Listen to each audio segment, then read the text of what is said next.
மற்றும் தலாமஸ் பயிற்சி மையத்தின் சார்பாக அனைவருக்கும் வணக்கத்தையும் வாழ்த்துக்களையும் தெரிவித்துக் கொள்வதில் மிக்க மகிழ்ச்சி அடைகின்றேன். பிஜிடிஆர்பி சிலபஸில் யூனிட் 1 அந்த பாடத்தில் அஸ்காரிஸ் ஓம் இருக்குது பாருங்கள், ரவுண்ட் ஓம்னு சொல்லுவோம். அதனுடைய லைஃப் சைக்கிளை பற்றி நம்ம இப்போ பார்க்கலாம். இப்போ அஸ்காரிஸுங்கிறது பார்த்திங்கன்னா அது இண்டஸ்டினல் ஓம்னு சொல்லுவோம். Commonly called as a round worm அப்படின்னு நம்ம சொல்லுவோம். Ascaris lumbricoides, phylum Aschelminthes, class Nematoda, order Ascaroidea அப்படின்னு நம்ம சொல்கிறோம். இது ஒரு எண்டோ பாராசைட்டு, குடலில் மனிதனுடைய குடலில் இருக்கிறதுனால எண்டோ பாராசைட்டுன்னு நம்ம சொல்கிறோம். Long and cylindrical body. இது மோனோஜெனிக் பாராசைட்னு சொல்லுவோம். மோனோஜெனிக் பாராசைட்னா ஒன்லி ஒன் ஹோஸ்ட் எனஃப், அதாவது ஹியூமன் பீயிங்ஸ் மேன் மட்டும் போதும், ஒரே ஒரு ஹோஸ்ட் மட்டும்தான் தேவை. அதனால் மோனோஜெனிக் பாராசைட் அப்படின்னு நம்ம சொல்கிறோம்.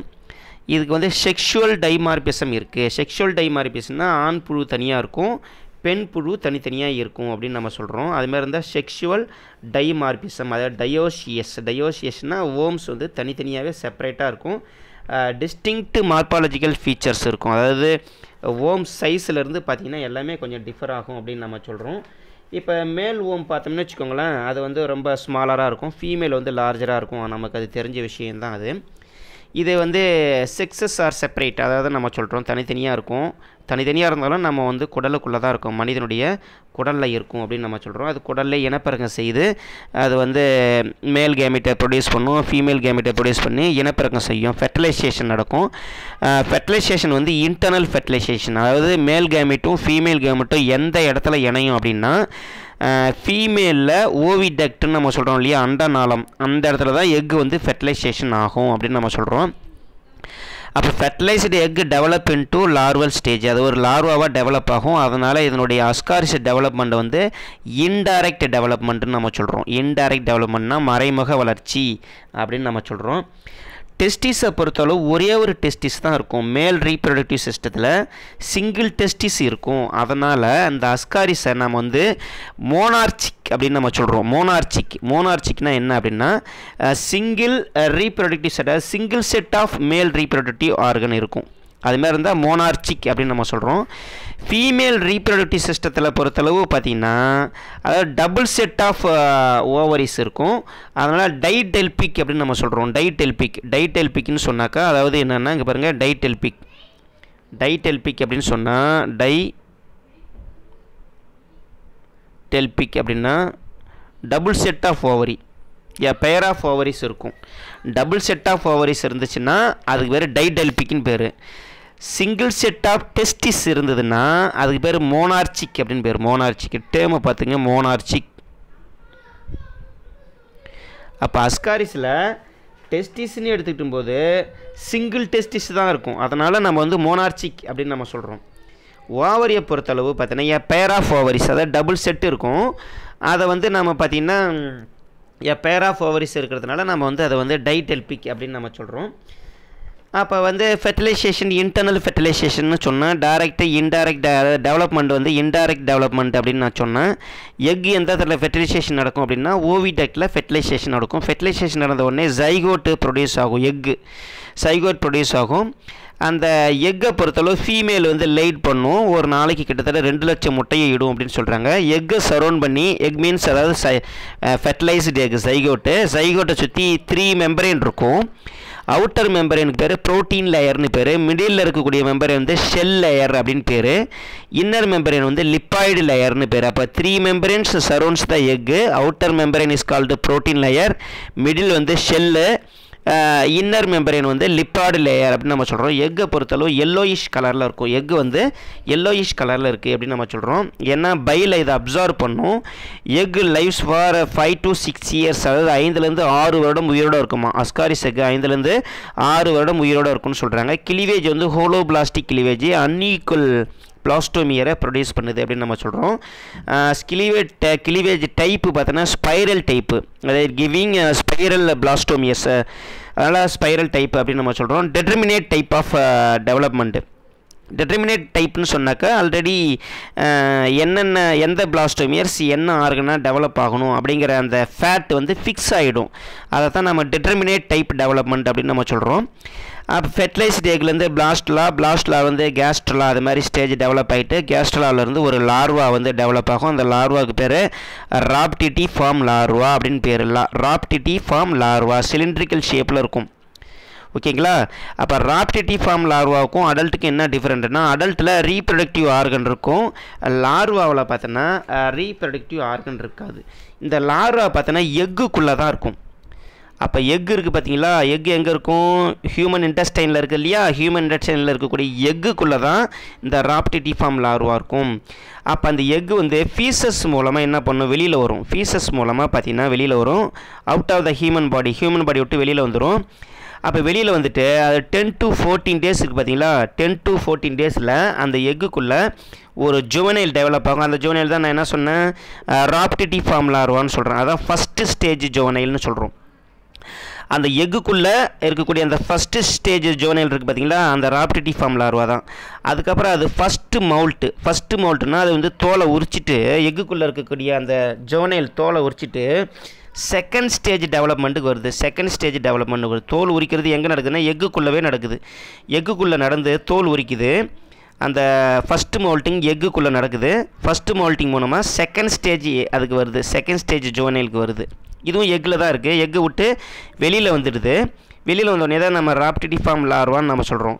இப்போ இந்த செகண்ட் ஸ்டேஜ்னு சொல்கிறோம்ல, இன்ஃபெக்டிவ் ஸ்டேஜ், இதைத்தான் இந்த செகண்ட் ஸ்டேஜுங்கிறது தான் எக்கு தான், அது வேறு ஒன்றும் கிடையாது. செகண்ட் ஸ்டேஜுங்கிறது எக்கு தான், எக்குக்குள்ளே இருக்கக்கூடிய தான் செகண்ட் ஸ்டேஜ். அந்த எக்குக்குள்ளே லார்வா இருக்கும், ராப்டிட்டி ஃபார்ம் லார்வா இருக்கும். அந்த செகண்ட் ஸ்டேஜில் இருக்கக்கூடிய அந்த ஜுவனைல் எதுக்குள்ளே இருக்குன்னா எக்கு உள்ளே இருக்குது. அந்த எக்கு வந்து ஃபீசஸ் மூலமாக வெளியில் வந்துடுது பார்த்தீங்களா. அப்போ வெளியில் அட்மாஸ்பியரில் இருக்கக்கூடிய எக்கு வந்து நம்ம என்ன பண்ணுறோம்? ஹியூமன் பீயிங்ஸ்க்குள்ளே வருது. எப்படி வருதுன்னா த்ரூ த கண்டாமினேட்டட் ஃபுட்டு மூலமாக, இப்போ வாட்டர் மூலமாக அல்லது ஃபுட்டு மூலமாக ஃபீசஸில் இருக்கக்கூடிய அந்த எக் என்ன பண்ணும்? காற்றுல பறந்துகிட்டே வந்து தண்ணியில் படும், இல்லைனா ஃபுட் ஐட்டத்தில் படுது. அப்போ அந்த ஃபுட் ஐட்டத்தில் அதில் வாட்டரில் படும்போது அந்த தண்ணியை அல்லது அந்த ஃபுட்டை நம்ம எடுத்துக்கும் போது நம்ம உடம்புக்குள்ளே வந்துடுது. அந்த எக்கோட செகண்ட் ஸ்டேஜ் ஜுவனைல் வித் எக்குன்னு சொல்கிறோம் இல்லையா, எக்குக்குள்ளே செகண்ட் ஸ்டேஜ் ஜுவனைல் இருக்குது பாருங்கள், அது நம்ம உடம்புக்குள்ளே வந்துடுது. உடம்புக்குள்ளே வந்து அதுலேருந்து ஒரு லார்வா எமர்ஜ் ஆகுது. அந்த லார்வாவுக்கு பேர் ராப்டிட்டி ஃபார்ம் லார்வான்னு நம்ம சொல்கிறோம். அந்த ராப்டிட்டி ஃபார்ம் லார்வா பார்த்திங்கன்னா இன்டெஸ்டினல் வால் இருக்குது பாருங்கள், குடல் சுவரை தொலைச்சிட்டு அது ஹெப்பாட்டிக் போர்ட்டல் வெயின்ஸ் மூலமாக லிவருக்கு போயிடுது பாருங்கள். ஹெப்பாட்டிக் போர்ட்டல் வெயின்ஸ் மூலமாக லிவருக்கு போயிட்டு லிவர்லேருந்து அது எங்கே போகுது அப்படின்னு சொன்னால் அடுத்தது ஹெப்பாட்டிக் வெயின்ஸ் அதுக்கு போகுது. ஹெப்பாட்டிக் வெயின்ஸ்லேருந்து போஸ்ட் கேவல் வெயின்ஸ் மூலமாக ஹார்ட்டுக்கு போகுது. ஃபஸ்ட்டு வந்து இன்டெஸ்டைனில் இருக்கக்கூடிய அந்த லார்வா அது எங்கே வருது? லிவருக்கு வருது. லிவருக்கு எப்படி வருது? ஹெப்பாட்டிக் போர்ட்டல் வெயின் மூலமாக வருது.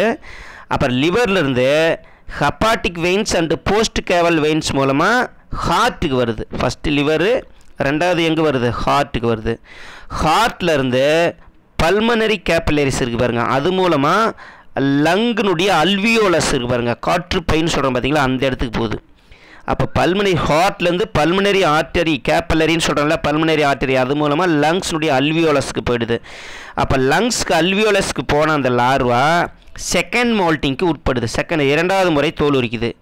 ஃபஸ்ட்டு முறை தோல் உரிச்சது எங்கே? எக்குக்குள்ளே ஃபஸ்ட்டு மவுல்ட்டிங் நடக்குது. ரெண்டாவது மவுல்ட்டிங் எங்கே நடக்குதுன்னு சொன்னால் லங் அல்வியோலஸில் நடக்குது. ரெண்டாவது மவுல்ட்டிங் நடந்த பிறகு அந்த லார்வா வந்து தேர்டு ஜோனைல் ஸ்டேஜுக்கு வருது. தேர்டு ஜோனைல் ஸ்டேஜுங்கிறது அல்வியோலஸில் தான் இருக்கும். அந்த தேர்டு ஜோனைல் ஸ்டேஜில் இருக்கக்கூடிய இந்த லார்வாவில் திரும்பவும் பார்த்தீங்கன்னா மூணாவது மவுல்ட்டிங் நடக்குது. மூன்றாவது முறை தோல் உரிக்குது. மூன்றாவது முறை எங்கே தோல் உரிக்குதுன்னா அதுவும் லங்ஸ்னுடைய அல்வியோலஸில் தான் மூன்றாவது முறையும் தோல் உரிக்குது. மூன்றாவது முறை தோல் உரித்து அது நான்காவது ஸ்டேஜுக்கு வருது. லார்வா நான்காவது ஜோனைல் ஸ்டேஜுக்கு வருது. நான்காவது ஜோனைல் ஸ்டேஜ் எங்கே இருக்குது? அதுவும் அல்வியோலஸில் தான் இருக்குது. அப்போ நான்காவது ஜோனைல் ஸ்டேஜ் லார்வா அல்வியோலஸில் இருக்கு இல்லையா, அந்த லார்வா அல்வியோலஸ்லேருந்து பிராங்கியோல்ஸ் அதுக்கு வருது. பிராங்கியோல்ஸ்னால் அல்வியோலஸ்க்கு மேலே இருக்கக்கூடியது பிராங்கியோல்ஸ். அப்புறம் பிராங்கியோல்ஸ்லேருந்து பிராங்கஸ் அதுக்கு வருது. பிராங்கஸ்லேருந்து ட்ரக்கியா அதுக்கு வருது. மூச்சு ரெஸ்பிரேட்டரி சிஸ்டத்தில் போய் பார்த்தோம்னா அதெல்லாம் நமக்கு தெரியும். பிராங்கியூல்ஸ் அப்படியே மேலே வந்தால் பிராங்கஸ், அதுக்கு மேலே வந்தால் ட்ரக்கியா, ட்ரக்கியாலேருந்து லேரிங்ஸ் வந்து லேரிங்ஸ்லேருந்து பேரிங்ஸுக்கு வந்து பேரிங்ஸ்லேருந்து ஈசோபேகஸுக்கு வந்து ஈசோபேகஸ்லேருந்து திரும்ப ஸ்டொமக்குக்கு வந்துடுது, ஸ்டொமக்லேருந்து திரும்ப இன்டெஸ்டைனுக்கு வந்துடுது. அப்போ இன்டெஸ்டைனுக்கு வந்த பிறகு தான் திரும்ப 4வது மோல்ட்டிங் நடக்குது. இன்டெஸ்டைனில் தான் என்ன நடக்குதுன்னா 4வது மோல்ட்டிங் நடக்குது. இன்டெஸ்டைனில் 4வது மோல்ட்டிங் நடக்குது. ஃபஸ்ட்டு மோல்ட்டிங் எக்கில் நடக்குது, செகண்ட் மோல்ட்டிங் லங்ஸ் அல்வியோலஸில் நடக்குது, தேர்டு மோல்ட்டிங்கும் லங்ஸ் அல்வியோலஸில் நடக்குது, ஃபோர்த்து மோல்ட்டிங் திரும்ப இன்டெஸ்டைனுக்கு வந்த பிறகு நடக்குது அப்படிங்கன்னு சொல்கிறாங்க. இன்டெஸ்டைனில் ஃபோர்த்து மோல்ட்டிங் நடந்தோடனே அதுலேருந்து ஒரு யங் ஓம்ஸ் டெவலப் ஆகுது. யங் ஓம்ஸு டெவலப் ஆகுது. 2 to 3 mm சைஸில் யங் ஓம் டெவலப் ஆகுது. அந்த யங் ஓம் வந்து 2லேருந்து 2.5 மாதம் ஆகுமா. 2 to 2.5 months for adult reaches adult ஸ்டேஜ்னு சொல்கிறாங்க. அந்த யங் ஓமும் அடல்ட் ஸ்டேஜை ரீச் பண்ணுறதுக்கு எத்தனை மாதம் ஆகும் பாருங்கள், 2லேருந்து 2.5 மாதம்னு சொல்கிறாங்க. 2லேருந்து 2.5 மாதம். அப்போ அந்த அடல்ட் ஸ்டேஜாக மாறுறவரையும் நமக்கு வந்து சிம்டம்ஸ், அஸ்காரிஸ் சிம்டம்ஸு நமக்கு தெரியாது. அப்போ அஸ்காரிஸ் சிம்டம்ஸ் எக்ஸ்பிரஸ் ஆகணும், வெளிப்படணும்னு சொன்னால் அப்போ கிட்டத்தட்ட 2லேருந்து 2.5 மாதம், அதாவது 60லேருந்து 75 நாட்கள் இன்குபேஷன் காலம். அது முடிஞ்சதுக்கு அப்புறம் தான் அஸ்காரிஸ் புழு வயிற்றுக்குள்ளே இருக்கிறதே நமக்கு தெரிய வரும்னு சொல்கிறாங்க. அப்போ 2.5 மாதம் கழித்து அது என்ன செய்யுன்னு சொன்னாக்கா அடல்ட்டாக மாறிடுதில்ல. அடல்ட்டாக மாறின பிறகு அப்புறம் அது நம்ம ஹியூமன் இன்டெஸ்டைனில் அந்த மேல் அண்டு ஃபீமேல் ஓம் இருக்குது பார்த்தீங்களா, அது செக்ஷுவல் ரீப்ரொடக்ஷன் மூலமாக திரும்ப எக்கை ப்ரொடியூஸ் பண்ணணும்னு சொல்கிறாங்க. ஓகேவா. அந்த அடல்ட் ஓம் பார்த்திங்கன்னா உங்களுக்கு அடல்ட்டு மேல் பார்த்திங்கன்னா 30 சென்டிமீட்டரு, ஃபீமேல் வந்து 40 சென்டிமீட்டர் இருக்கும் அப்படின்னு சொல்கிறாங்க லென்த்து. அப்போ ரெண்டும் செக்ஷுவல் ரீப்ரொடக்ஷன் மூலமாக முட்டை இடும்னு சொல்கிறாங்க. அந்த முட்டை திரும்ப என்னது இன்டெஸ்டைன்லேருந்து ஃபீசஸ் மூலமாக வெளியில் வந்துடுது. வெளியில் வந்து முட்டையிலேருந்து 10லேருந்து 14 நாளுக்குள்ளே அது உள்ள ஒரு ஜோனைல் டெவலப் ஆகுது. அந்த ஜோனைல் தான் ஃபஸ்ட்டு மோல்ட் மூலமாக அதுக்கப்புறம் rhabditiform larva second stage of அந்த infective stage second stage of juvenile அதுவாக கன்வெர்ட் ஆகுதுன்னு சொல்கிறாங்க. டோட்டலாக பார்த்திங்கன்னா வந்து இப்போ இதை ஹியூமன் இன்டெஸ்டைனில் தான் வந்து என்னென்னா வெளியே வருது. முட்டையிலேருந்து லார்வா எந்த இடத்துல வெளியில் வருது, ஹியூமன் இன்டெஸ்டைனில் வெளியில் வருது. ஹியூமன் இன்டெஸ்டைனில் வெளியில் வந்துட்டு இன்டெஸ்டைன்லேருந்து லிவர்லேருந்து அதுக்கப்புறம் எங்கே போகுது ஹார்ட்லேருந்து அதுக்கப்புறம் லங்ஸ்லேருந்து திரும்பவும் ஸ்டொமக்குக்கு வந்துடுது. ஸ்டொமக்லேருந்து இன்டெஸ்டைனுக்கு வந்துடுது. அப்புறம் இந்த மாதிரி வந்து நம்ம வந்து இன்டெஸ்டைன்லேருந்து அதர் ஆர்கனுக்கு மூவ் ஆகுது பார்த்தீங்களா. Larva moves from intestine to several organ of human body. So this migration is called extra intestinal migration சொல்லுவாங்க. எக்ஸ்ட்ரா இன்டெஸ்டினல் மைக்ரேஷன் குடலை விட்டு வெளியில் மைக்ரேஷன் வலசை போகுது. அது எத்தனை நாள் வலசை போகும்னா ஹோஸ்ட் பாடியில் 10 days வலசை போகுமா.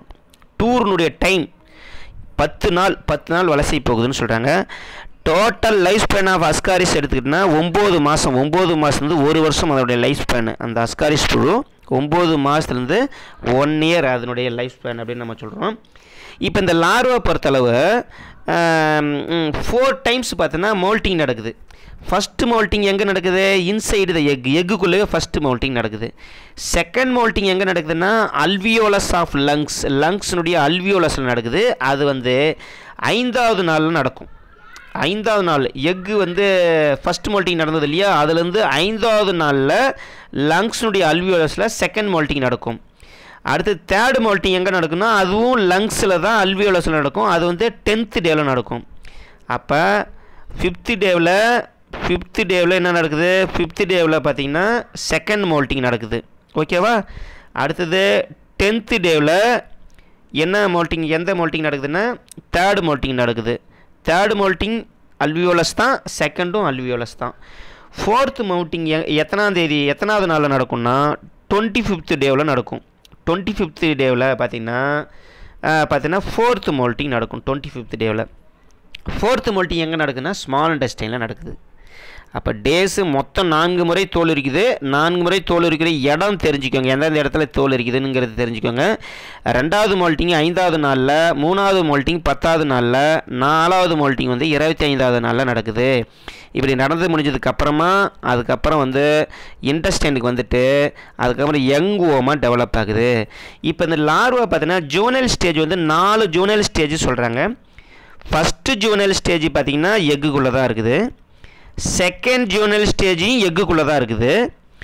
அடுத்தது தேர்டு ஜோனல் ஸ்டேஜ் பாருங்கள். தேர்டு ஜோனல் ஸ்டேஜ் எங்கே இருக்குதுன்னு சொன்னால் அது வந்து தேர்டு ஜோனல் ஸ்டேஜ் எங்கே இருக்குது அப்படின்னா அல்வியோலஸில் தான் நடக்குது. தேர்டு ஜோனல் ஸ்டேஜ் அல்வியோலஸில் இருக்குது.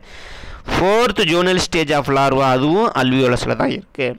4 ஜோனல் ஸ்டேஜை தாண்டினதுக்கப்புறம் தான் அது வந்து யங் ஓமாக மாறுது அப்படிங்கிறத தெரிஞ்சு வச்சுக்கோங்க. இந்த அஸ்காரிஸ் மூலமாக வரக்கூடிய டிஸார்டருக்கு பேர் அஸ்காரியாசிஸ் அப்படின்னு நம்ம சொல்கிறோம். அஸ்காரியாசிஸ்னால் ஒன்றும் இல்லை, அப்டாமினல் டிஸ்கம்ஃபர்ட்டு தான். அடி வயிற்றுல வலி, colic pain, diarrhoea, vomiting, fever, peritonitis. பெரிட்டோனியா இன்டெஸ்டைன்லாம் வீங்கி போயிடும், அதுதான் பெரிட்டோனிட்டிஸ். ரப்சர் ஆகிறதுக்கும் வாய்ப்பு இருக்குது. சப்போஸ் இந்த லார்வா பார்த்தீங்கன்னு வச்சுக்கோங்களேன், லங்ஸுக்குள்ளே உள்ளே போய் லங்ஸை வந்து இன்ஃப்ளமேஷன் ஆகிடும், லங்ஸை வந்து வீங்கிடும், லங்ஸை வீங்க வச்சிடும். அதுக்கு பேர் வந்து நிமோனியான்னு நம்ம சொல்கிறோம். லங்ஸ் வீங்கிடுச்சுன்னா அதை நமக்கு என்ன சொல்கிறோம்? நிமோனியான்னு நம்ம சொல்கிறோம். சம்டைம்ஸ் இந்த லார்வா அஸ்காரிஸ் இருக்குது பார்த்தீங்களா, அஸ்காரிஸ் வந்து பிரெயினுக்கு ஸ்பைனல் கார்டு அங்கே கூட மூவ் ஆகுமா, பிளட் மூலமாக பார்த்தீங்கன்னா அங்கே கூட மூவ் ஆகும். அங்கே போயிட்டு ஒரு கால்கேரியஸ் சிஸ்ட்டை ஃபார்ம் பண்ணிவிடும். எங்கள் பிரெயினில் ஸ்பைனல் கார்டில் ஒரு கால்கேரியஸ் சிஸ்ட்டை ஃபார்ம் பண்ணணும்னு சொல்கிறாங்க. பிரெயினுக்கு போய் அங்கே வந்து அந்த சிஸ்ட்டை ஃபார்ம் பண்ணுது இல்லைங்களா, அதனால் அந்த மைக்ரேஷனுக்கு பேர் அபரண்ட் மைக்ரேஷன் பேர். அபரண்ட்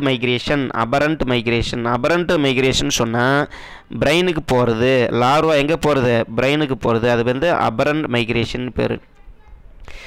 லார்வல் மைக்ரன்ஸ்னு ஒன்று இருக்குது. லார்வா மைக்ரன்ஸ்னால் என்ன அப்படின்னா, டாக் அஸ்காரிஸ்னு ஒன்று இருக்குது. அதனுடைய லார்வா பார்த்தீங்கன்னு வச்சுக்கோங்களேன், எக்கில் இருக்கும் இல்லையா, அந்த எக்கை ப்ரெக்னென்ட் ஃபீமேல் டாக் சாப்பிட்டுச்சுன்னா அந்த ப்ரெக்னென்ட் ஃபீமேல் டாக் இருக்கு இல்லையா, அந்த ப்ரெக்னென்ட் ஃபீமேல் டாக்னுடைய எம்ப்ரியோ இருக்குது பார்த்துங்க, உள்ள அந்த யூட்ரஸில் எம்ப்ரியோ டெவலப் ஆகும் இல்லையா, அந்த எம்ப்ரியோக்குள்ளே லார்வா உள்ளே வந்து மைக்ரேஷன் ஆகுமா. அதுக்கு பேர் லார்வா மைக்ரன்ஸ் அப்படின்னு பேர். லார்வா மைக்ரன்ஸ் அப்படின்னு பேர். இதெல்லாம் ஒரு முக்கியமான பாயிண்ட்ஸு, நீங்கள் தெரிஞ்சுக்கோங்க. அஸ்காரிஸ் இன்ஃபெக்ஷன் வந்துச்சுன்னா நமக்கு வந்து இம்யூனோகுளோபின் ஜி அண்டு இம்யூனோகுளோபின் இ இது ரெண்டும் பார்த்தீங்கன்னா நம்ம பாடியில் அளவுக்கு அதிகமாக உற்பத்தி ஆகும் அப்படின்னு சொல்கிறாங்க. இப்போ இந்த லார்வாவை பொறுத்தளவு இது வந்து எக்கில் இதனுடைய லைஃப் ஸ்பேன் எத்தனை நாள் அப்படின்னு சொன்னால் 16 to 20 days. இப்போ ஃபீசஸ் மூலமாக எக்கு வெளியில் வந்துடுது பார்த்தீங்களா, அந்த எக்கில் அஸ்காரிஸ் லார்வா, அந்த எக்குக்குள்ளே அஸ்காரிஸ் லார்வா டெவலப் ஆகுது பார்த்தீங்களா, that is called development outside of the human body occurs in egg and embryonated egg. அந்த ஸ்டேஜுக்கு பேர் எக்ஸோஜீனஸ் பேஸ் அப்படின்னு பேர். எக்ஸோஜீனஸ் பேஸ்ன்னு சொன்னால் எக்குக்குள்ளே லார்வாவுடைய வளர்ச்சி இருக்குது பாருங்கள், first zonal stage, second zonal stage, அதுக்கு பேர் எக்ஸோஜீனஸ் பேஸ் அப்படின்னு பேர். அப்போ அவுட் சைட் ஆஃப் த பாடியில் 16 to 20 days வந்து டெவலப் ஆகும்னு சொல்கிறாங்க. ஓகேங்களா? அதுக்கப்புறம் அது நம்ம ஹியூமன் பாடிக்குள்ளே போகுது. ஹியூமன் பாடிக்குள்ளே இன்டெஸ்டைனில் போயிட்டு அதுக்கப்புறம் அது செவரல் ஆர்கனுக்கு மைக்ரேஷன் ஆகுது. அதுக்கு பேர் எக்ஸ்ட்ரா இன்டெஸ்டினல் மைக்ரேஷன் பேர். Extra intestinal migration. எத்தனை நாள் மைக்ரேஷன் டூர் போகும் அப்படின்னா 10 days அது வந்து டூர் போகும் அப்படிங்கிறாங்க. இதை வரையும் தெரிஞ்சுக்கோங்க. ஒரு முக்கியமான ஒரு டாபிக் இது. கண்டிப்பாக அதுலேருந்து கொஷின்ஸ் வரலாம். ஓகே, நம்ம நெக்ஸ்ட் கிளாஸில் அடுத்த டாபிக் பற்றி பார்க்கலாம். நன்றி.